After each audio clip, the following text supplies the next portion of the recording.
Right now, in London, there's like a team of accountants who are literally mathematically stretching a 22-year-old's hamstrings all the way to the year 2032.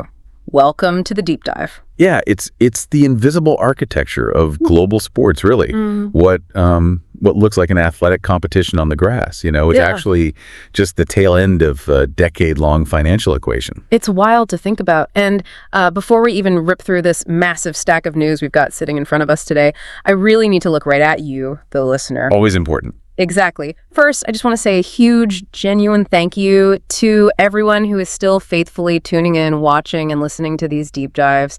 Your support is literally the only reason we get to sit here and do this. It's true. We've built just an incredible community of curious minds here. We really have. So please take a second, keep liking, sharing, and subscribing. It matters so much. And honestly, it fuels the absolute mandate for today's session because we have a towering stack of global transfer news today. And our explicit mission, like our total focus, is to report all of it. Every single piece. Every single piece. We are not leaving a single piece of news behind today.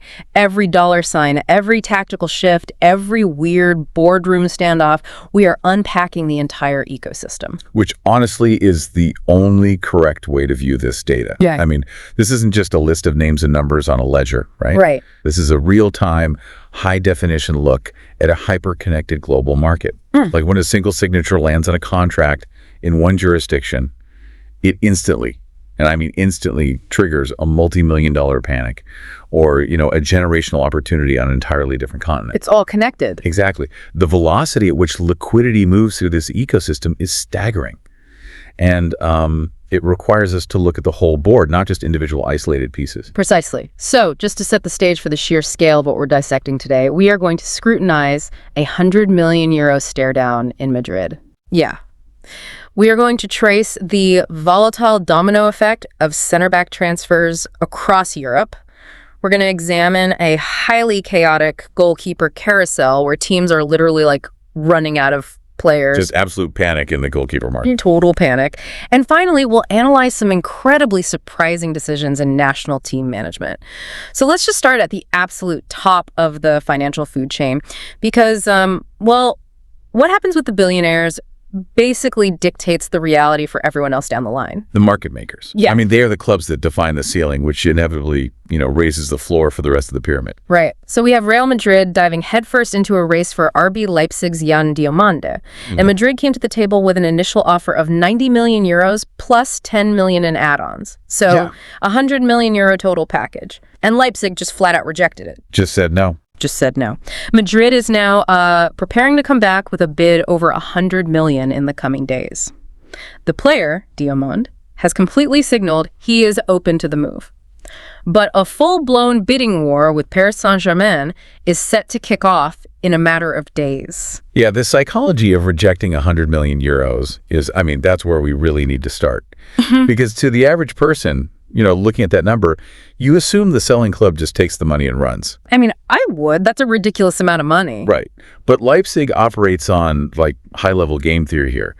They didn't reject 100 million because they think the player is intrinsically worth 150 million based on, his passing completion rate. Right. They rejected it because they're actively using Real Madrid as a stalking horse bid. Okay, wait, like in a corporate bankruptcy sale, where the first bidder just sets the absolute floor so the real auction can actually begin? Exactly that. Leipzig knows that the absolute moment Paris Saint-Germain enters the room, the entire financial paradigm just shifts. PSG doesn't operate with the same revenue-to-debt anxieties that traditional clubs do. They are backed by sovereign wealth. Yeah, they're playing a different game entirely. Exactly. So if Leipzig accepts Madrid's 100 million on Tuesday, they basically leave an unquantifiable amount of PSG's money on the table on Thursday. Madrid's initial offer was literally just the ante to sit at the high-stakes table. 100 million is no longer the ceiling of this deal. It has literally become the starting bid. But doesn't Leipzig run a massive risk here? If they push too hard, Madrid could simply walk away. We've seen it before. Madrid has this history of identifying a secondary target and pivoting overnight if they feel they are being, extorted. Oh, for sure. They absolutely do. And we know Diomande is open to the move. Doesn't the player signaling his willingness to leave completely erode Leipzig's leverage? I always thought if the player wants out, the club usually has to fold. Well, in a one-on-one negotiation, yes. If only Real Madrid were sitting at the table, Diomande saying, I want to go to Madrid, absolutely forces Leipzig's hand. Because he becomes a problem in the locker room. Exactly. Keeping a disgruntled player destroys squad harmony, and it completely tanks his future resale value. But, and this is the key, the presence of PSG neutralizes the player's leverage against the club's financial demands. How so? Because Diomande is open to the move, meaning he is open to leaving Leipzig. So Leipzig responds by saying, we accept you are leaving, but because two financial superpowers want you, you are going to whoever pays us the absolute maximum premium. Oh, wow. Yeah, the player's desire to leave actually accelerates the bidding war rather than capping the price, because both Madrid and PSG know the player will say yes to whoever wins the club-to-club negotiation. It's just financial brinkmanship. It's fascinating. And while Madrid and PSG are, staring each other down over that 100 million mark, we can actually look at the Premier League to see how this kind of astronomical wealth actually moves through the ecosystem when a deal does cross the finish line. Yes, the ripple effect. Right. So Arsenal has agreed to personal terms and a £70 million transfer package for Newcastle United's Brazilian midfielder, Bruno Guimarães. And the source notes we have are very specific here. Newcastle actually wanted to keep him. Right. They wanted to retain their star, but they accepted the offer. And instantly, literally instantly, Newcastle turned around and spent 41 million euros to bring in AS Monaco midfielder Alagi Bamba. This is just the perfect illustration of market liquidity, really. Yeah. And it kind of exposes the whole myth of the untouchable player. Yeah, you always hear managers say that. Right. Managers always talk about a player not being for sale at any price. But unless you are Real Madrid or Manchester City, every single club in global football has a mathematical threshold where they transition from a buyer to a seller. Even Newcastle. I mean, they have endless backing. Even Newcastle. They are incredibly wealthy, backed by their own sovereign wealth fund, sure. But £70 million for a single asset forces the hand of the sporting director. You have to balance the books, you have to comply with profitability rules, and you have to optimize the squad. The spreadsheets take over. Exactly. The manager might have desperately wanted to keep Guimarães, but the accountants mandated the sale. Okay, I get the reluctance, but I'm actually going to push back a bit on the idea that this is just about balancing books defensively, because Newcastle didn't just bank the 70 million to sit on a healthy balance sheet, right? Right, they spent it. They immediately flushed over half of it, 41 million euros, straight into the French league for Bamba. That tells me this wasn't a reluctant surrender. This was a calculated liquidation of one asset to fund the immediate reconstruction of the midfield. That's a really good point. You're touching on the velocity of money in this ecosystem, which is arguably like the most important metric we can look at. You are right that it wasn't a passive surrender. It was aggressive. Very. The moment the 70 million from Arsenal hits Newcastle's accounts, a massive vacuum opens up in their tactical setup. They simply cannot compete in the Premier League without a progressive midfielder. So the capital doesn't just sit idle in a bank. It moves. It flows instantly across the English Channel to AS Monaco. And this is exactly how a single £70 million transaction at the top funds a cascade of transfers all the way down the pyramid. Because now Monaco has money. Exactly.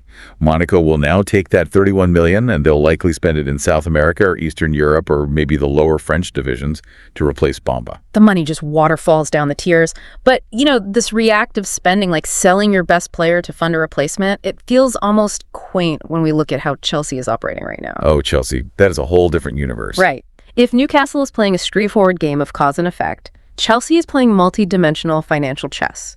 Their strategy is incredibly aggressive, and frankly, it looks totally disconnected from the traditional rules of squad building. It breaks all the historical norms. It really does. So let's start with their immediate first-team strategy. Chelsea secured Maxence Lacroix from Crystal Palace for a £52 million package. The fee is high, sure, but the detail that just stops you in your tracks is the contract length. They locked him down until June 2032. The 8-year contract. I mean, this is the cornerstone of Chelsea's entire modern financial apparatus. It's just so long. It is. And to understand this, we really have to look past the pitch and look directly at the concept of straight-line amortization. Okay, walk me through that. So when Chelsea agrees to pay Crystal Palace £52 million for Lacroix, they do not record a £52 million loss on this year's financial fair play ledger.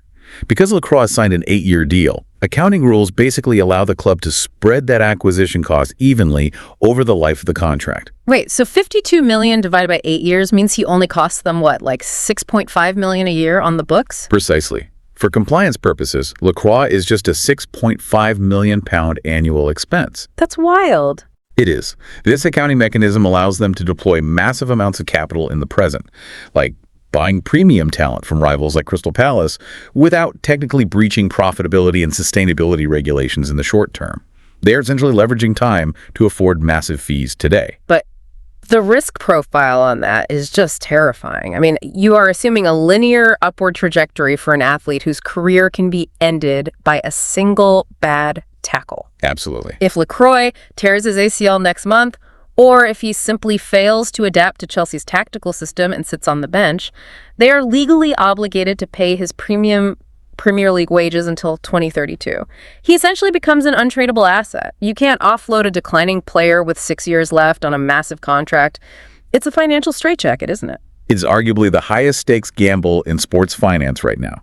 If the player succeeds, yeah, you have locked in a prime asset at a fixed cost for a decade.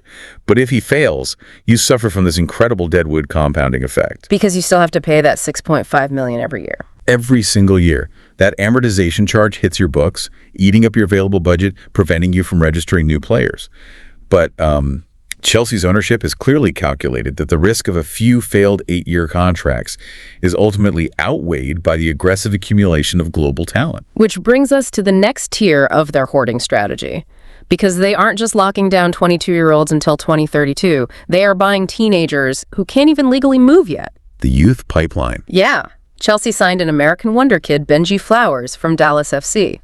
He's staying in Dallas and will actually only join Chelsea when he turns 18. Simultaneously, they are preparing a bid for Bayer Leverkusen's Kerem Alashbegovic. Atalanta already had a bid rejected for him, and Napoli and Juventus are monitoring him closely.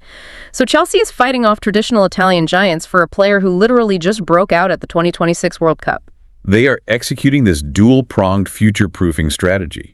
By going to the American market for Flowers and buying him at, 16 or 17, they are entirely bypassing the European development premium. What do you mean by that? Well, the MLS Academy pipeline is producing incredibly technical players now. And if Chelsea waits until Flowers is 20 and playing in the Bundesliga or League One, his price isn't a few million anymore. It's 60 million pounds. Oh, I see. So by buying him now, they secure the asset at a fraction of the future cost, and they just let Dallas FC take on the developmental risk and the playing time responsibilities until he is of age. That makes sense for Flowers, but the Alashbegovic pursuit, that feels entirely different to me. That's not unearthing a hidden gem in America. That's buying into a known commodity at the absolute peak of market hysteria. I mean, the 2026 World Cup just wrapped up, and we all know the World Cup bump is the most inflationary event in sports. It absolutely is. I mean, a player puts together 3 world-class performances on a massive global broadcast, and his valuation triples overnight. Easily triples. Right. The fact that Atalanta, Napoli, and Juventus are circling him tells you his tactical profile fits the rigorous demands of Serie A. Italian clubs are usually the apex predators for that specific demographic of emerging European tactical talent. So Chelsea is just muscling in. Exactly. Chelsea preparing a bid here is a brute force maneuver. They are using their sheer Premier League television revenue advantage to outmuscle clubs that historically dominate this specific scouting bracket. Okay, I have to stop and challenge this entire philosophy, though. Go for it. Because on one hand, we have Chelsea buying Lacroix for today, they are buying Flowers for tomorrow, and they are throwing their financial weight around to steal Alashbegovic from Napoli. Are they just blindly stockpiling assets like some tech hedge fund? Because the source material also notes that Como in Italy renewed their bid for Chelsea defender Trevor Chalobah. The fee is 25 million euros plus 5 million in add-ons. Right, 30 million total. Yeah, 30 million total. Does selling Chalobah for 30 million prove that this isn't just erratic spending by Chelsea, but actually a deeply calculated mathematical formula? It proves exactly that. The Chalobah sale is the release valve that makes the entire amortization engine function. How so? Because you cannot constantly bring in 52 million pound players and all these future wonder kids without balancing the squad size and, crucially, the FFP ledger. Chalobah is a homegrown academy product. He cost Chelsea absolutely nothing in transfer fees to acquire. Therefore, he basically has zero book value. Oh, so it's pure profit. 100%. When they sell him to Como for 30 million, that entire fee goes directly into the profit column for this fiscal year. Wait, so one 30 million euro academy sale completely offsets the 6.5 million annual amortized cost of Lacroix, plus like 4 other similar signings for this specific accounting year. Exactly. The academy is essentially acting as a mint, printing pure profit to subsidize the acquisition of global stars. It looks like chaotic hoarding to the casual observer, you know. But behind the scenes, there are literally rooms full of data scientists and accountants ensuring that the immediate profit of homegrown sales perfectly offsets the long-term amortized debt of incoming transfers. It's a perpetual motion machine. As long as the academy keeps producing players other clubs actually want to buy, they can keep doing this. Precisely. Wow. Okay, now let's track the actual human dominoes this creates on the pitch. Because Chelsea, pulling Lacroix out of Crystal Palace, leaves Palace with a gaping hole in their starting 11. Palace has lost a central pillar of their defense. So how do they react? They instantly pivot to Çubuknoğlu from Trabzonspor in Turkey, with Augsburg's Christian Matsima in Germany lined up as a backup option. Notice the stark contrast in the scouting networks and the risk profiles here. Chelsea goes to Palace for a proven Premier League commodity, right? Someone adapted to the pace and physicality of the league, and they pay a massive premium for that certainty. £52 million worth of certainty. Exactly. But Palace, despite being flush with all that Chelsea cash, doesn't go and buy another £50 million player from a rival.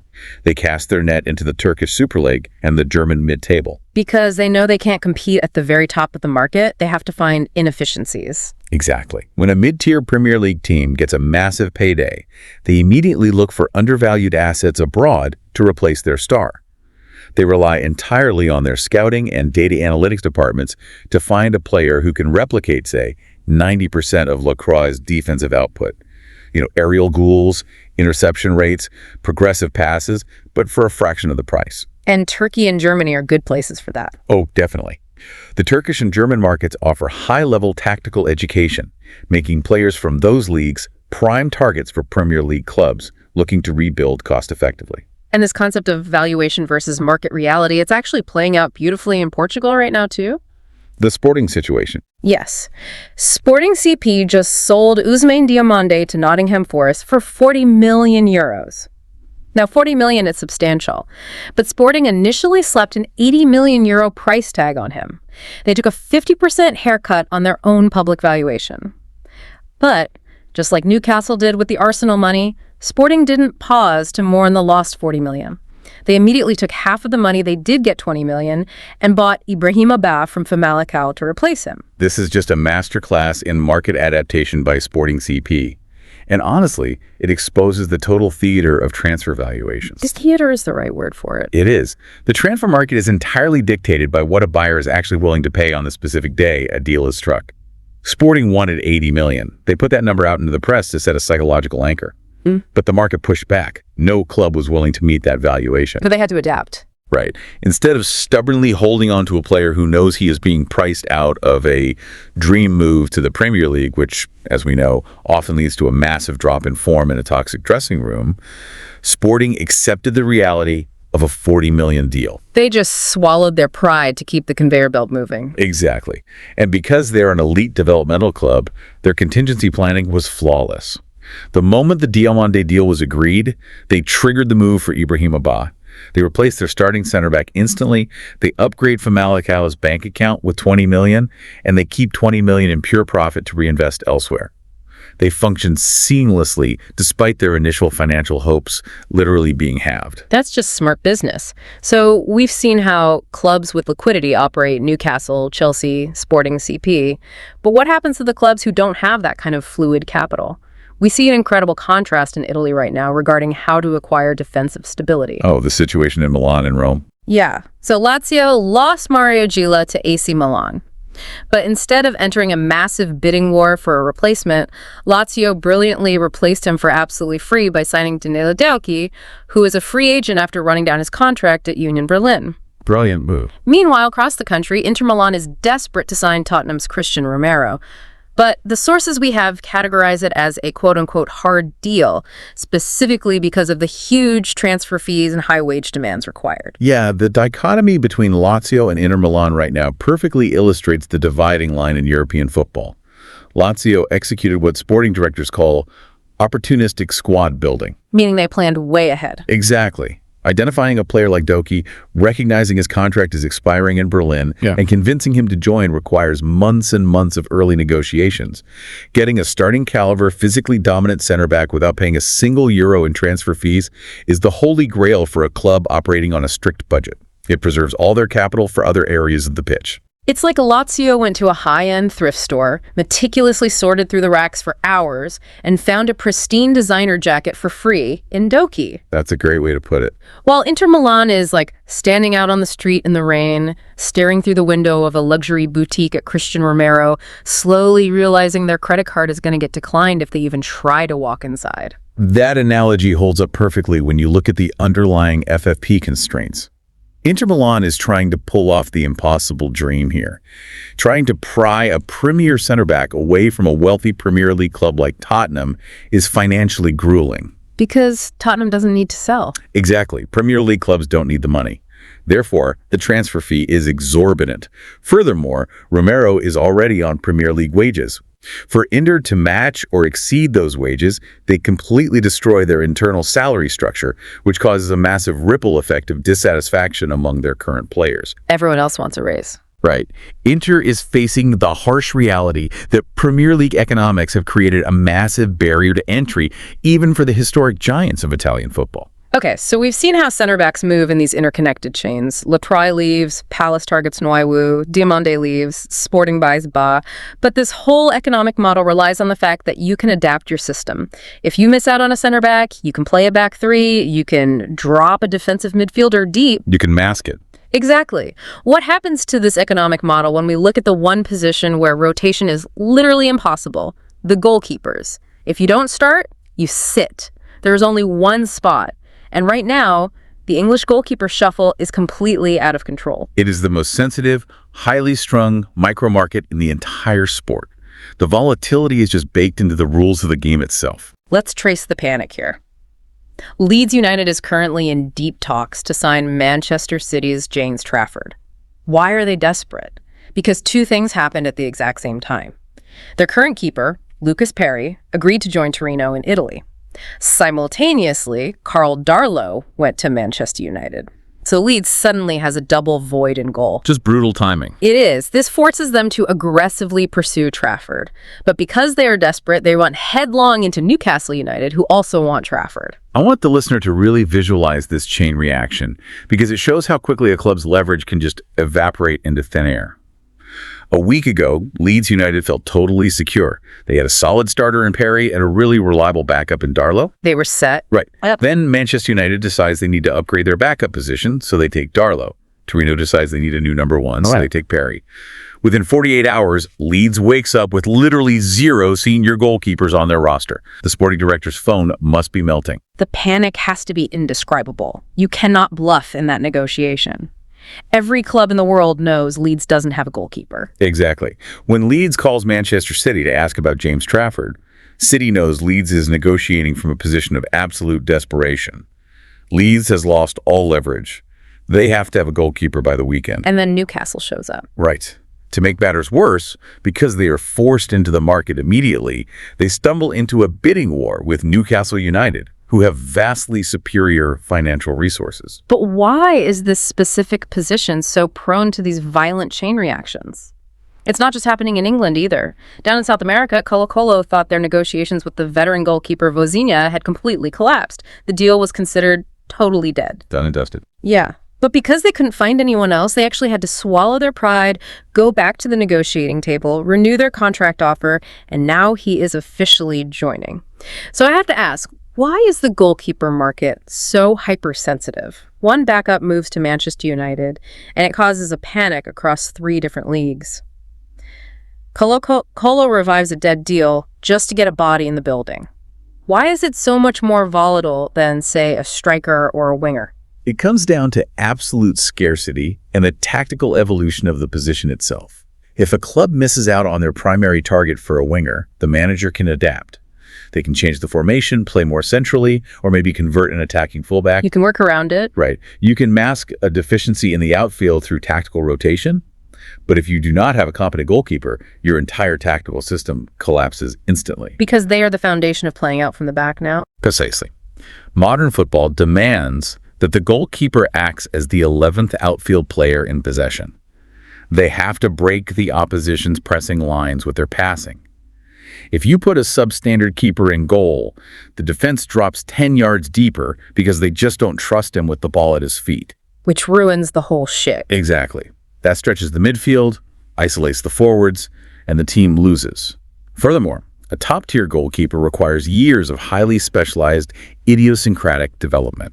You cannot just convert a tall center back into a goalkeeper overnight. It's a completely different skill set. So when a piece moves like when Darlow goes to United, the vacuum left behind at Leeds is absolute, and the desperation to fill it overrides all standard financial planning.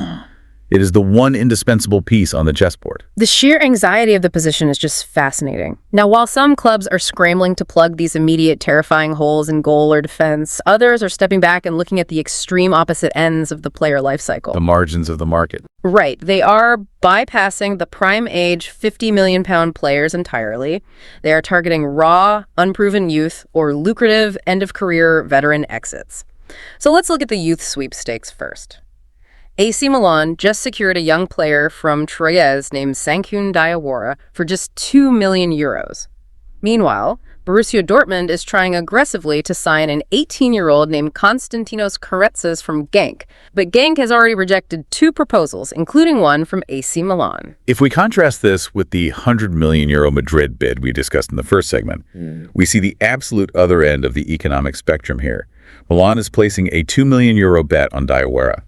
In the context of global football finance, $2 million is basically the equivalent of venture capital seed funding. It's just a lottery ticket. Exactly. It's a lottery ticket. If Diawara develops into a starter, Milan saves themselves a €50 million transfer fee 3 years from now. If he fails to adapt, he can be sold to a lower division for $1 million, and the financial hit is negligible.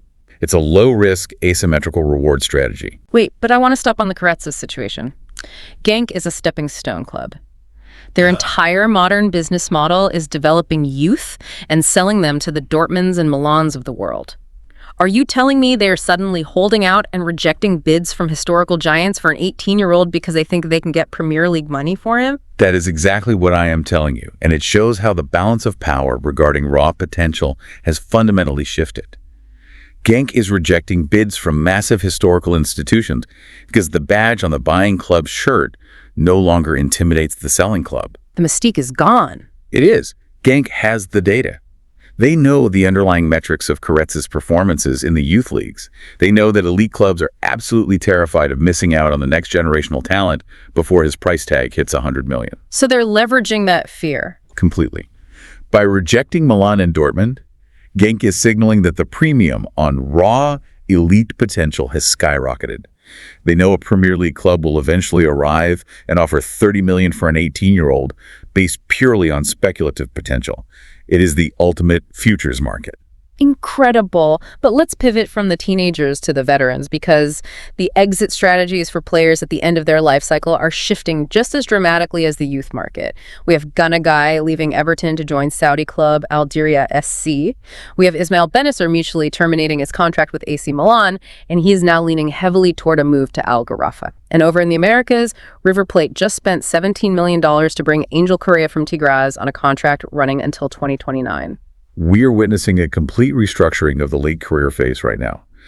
Historically, players entering the twilight of their European careers basically had 2 options. They either took a massive, humbling pay cut to return to their boyhood clubs in South America, or they dropped down to lower European leagues. But now River Plate is throwing around serious cash. Right. River Plate spending $17 million on Correa is a massive statement of intent for South American football. It proves that elite South American clubs can still flex real financial muscle to repatriate top talent if the profile fits perfectly. But the Middle Eastern disruption is what really jumps out here, specifically the phrasing around Ismail Benacer's move. The source notes highlight a mutual agreement to terminate his contract with AC Milan. That implies Milan was entirely willing to walk away from any potential transfer fee they could have negotiated for a player of his caliber. They just let him go for free. Exactly. They just tore up the legal document to clear his wages off their books, allowing him to go to Al Gharafa as a free agent. It shows how the Middle Eastern market is completely rewriting the mechanics of how players exit European football. You've isolated the exact mechanism of the disruption there. In the past, Milan would have shopped Benacer to a mid-table Premier League club, hoping to extract a 10 or 15 million euro transfer fee to reinvest. But the landscape has completely changed. The wages are too high. Right. If the player is demanding a massive salary package that only a club like Al Gharafa can facilitate, and Al Gharafa refuses to pay a transfer fee to Milan, a stalemate occurs. And the mutual termination is the bloodless compromise. Exactly. Milan looks at their FFP spreadsheets and realizes that holding on to an unhappy player with massive wages restricts their ability to register new signings. They sacrifice the theoretical transfer fee to gain immediate, tangible wage relief. So everyone wins, basically. In a way, yeah. The player gets his highly lucrative move to the Middle East, Al Gharafa gets a premium talent without paying a transfer fee, and Milan clears millions off their annual operating budget. It is a pragmatic business decision driven entirely by wage structures and accounting flexibility rather than maximizing transfer revenue. It's just spreadsheets upon spreadsheets. Which actually brings us to the final piece of the puzzle today. We've meticulously covered the shifting landscape of the players on the pitch. You know, the young, the old, the 100 million euro superstars, and the 2 million euro lottery tickets. The whole spectrum. But to complete our promise to you, the listener, to cover absolutely all the news in this stack without leaving anything behind, we have to look at the men on the touchline. We have to look at the managers who are tasked with taking these disparate, incredibly wealthy individuals and turning them into a cohesive tactical unit. And the shakeups happening in national team management right now are just fascinating. They really are. Because the international management sphere operates under a completely different psychological and tactical paradigm compared to club football. The hiring dynamics are entirely distinct. Night and day difference. So let's look at the drama in Italy. Italy just officially appointed Andrea Pirlo as their head coach on a long-term deal running until 2030, and he is bringing in Roberto Baronio as his backroom staff. But the context provided by our sources is everything here. Pirlo only got the job after both Pep Guardiola and Carlo Ancelotti rejected the Italian federation's advances. This is a textbook case of a national federation's ambition colliding violently with the reality of the modern managerial market. The Italian FA targeting Guardiola and Ancelotti is a statement of immense, almost arrogant intent. You are talking about arguably the two greatest club managers of their generation, men who literally define the tactical zeitgeist. But they both said no. Why turn down the prestige of managing a historic national team like Italy? Because club managers of that elite tier are rarely enticed by international football while they are still in their prime. National team management strips away everything a modern tactician relies on. What do you mean? Well, you don't get the day-to-day interaction on the training ground to implement complex positional play. You don't get massive transfer budgets to surgically fix the flaws in your squad. You essentially inherit a flawed pool of players based purely on their passports. What? So when Guardiola and Ancelotti look at the reality of the job, they politely decline. And the federation is forced to pivot. And they pivot to Andrea Pirlo. Now, I have to challenge this strategy. Settling on Pirlo represents a major shift. Pirlo is an absolute national legend, a god in Italian football, sure. But purely as a tactical manager, his resume is completely unproven compared to the men they originally targeted. It's a huge gamble. So by giving him a contract until 2030, is the federation just blindly hoping his playing aura translates to management? Or is there a deeper logic here? Because having Baronio there clearly provides the tactical support structure, but Pirlo is the figurehead. The federation is basically acknowledging that international football is fundamentally different from club football. They are saying, we cannot hire a tactical genius who needs 300 days a year to build a system. So we will invest in the aura, the immense respect, and the long-term cultural reset that a figure like Pirlo brings. And we are seeing a very similar philosophy playing out in Africa right now, too. The Senegal situation. Yes. The Senegal Football Federation is in early talks to hire Patrick Vieira as their new head coach. No agreement has been reached yet, but the intent is crystal clear. It's striking to see two legendary, absolute titan midfield generals, Pirlo and Vieira, being tapped for these massive national team roles at the same time. It's definitely a trend. It makes me wonder about the specific psychology of the international locker room. Does the aura of a former legendary player carry more weight in international football, where you only have a few weeks a year to command a group of egos, compared to club football, where you have months to implement a system? That is the defining question of international management right there. In club football, a manager can succeed without ever having played the game professionally. Look at a Maurizio Sarri or an Arrigo Sacchi. They succeed through sheer repetition on the training ground. They just drill it into them. Exactly. They drill automated movements into the players for hours every single day. In international football, you get the players for maybe 4 windows a year, for 10 days at a time. They arrive exhausted from their club duties, carrying minor injuries and burdened by immense pressure. You simply do not have the time to teach them a complex new philosophy. So what is the actual job then? If you aren't teaching tactics, what are you doing? You are managing psychology. You rely on instant, unquestioned respect. When Andrea Pirlo or Patrick Vieira walks into a locker room, every single player, no matter how much money they make or how big their ego is at their club, immediately goes quiet and listens. The aura takes over. Completely. They command the room through their historical gravity. International management is often 80% man management, motivation, and creating a unified culture, and only 20% tactics. Legendary former players have a massive inherent head start in that 80%. The Federation is hiring the presence of Pirlo and Vieira, trusting that their backroom staff, like Baronio, will handle the subtle tactical adjustments needed to win a knockout tournament. The gravity of the legend. It really is a completely different sport when you look at it from the touchline. Well, looking at our stack of notes, we did it. We got through it all. We fulfilled the mission we set at the top of the show. As promised, every single piece of news from this massive global stack was unpacked and examined.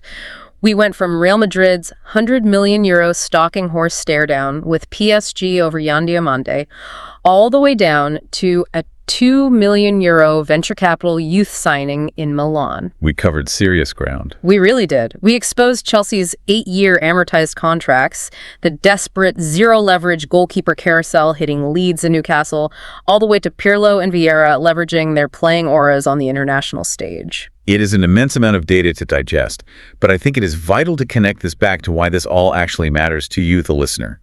Because why do we spend an hour dissecting the straight-line amortization of a defender's contract or the mutual termination of a midfielder's wages? Right. What's the point? The point is that it illustrates that global sports are fundamentally a massive, breathing, interconnected financial puzzle. Every single time you sit down on a weekend to watch a match, you aren't just watching 90 minutes of athletic competition. You are watching the end result of years of boardroom chess, intense bidding wars, leveraged financial risks, and domino effect compromises. The game on the pitch is just the final physical expression of the business conducted off it. I absolutely love that framing, and I want to leave you with a final provocative thought to mull over as you go about the rest of your day. We talked heavily today about the players who moved, the €100 million men, the instant replacements. But consider the players who don't get their contracts mutually terminated. The ones stuck in limbo. Exactly. Or think about the youth players like Benji Flowers, sitting in Dallas right now, waiting until they turn 18 to legally cross an ocean and join a massive club abroad. How much of modern sports is actually determined by sheer talent and hard work on the training ground, and how much is dictated by spreadsheets, legal frameworks, and accounting tricks orchestrated years before a player even steps onto the grass? It's the invisible hand guiding the beautiful game. It really is. Thank you so much for diving deep into the material with us today. Keep questioning the headlines, keep looking for the domino effect, and we will see you next time.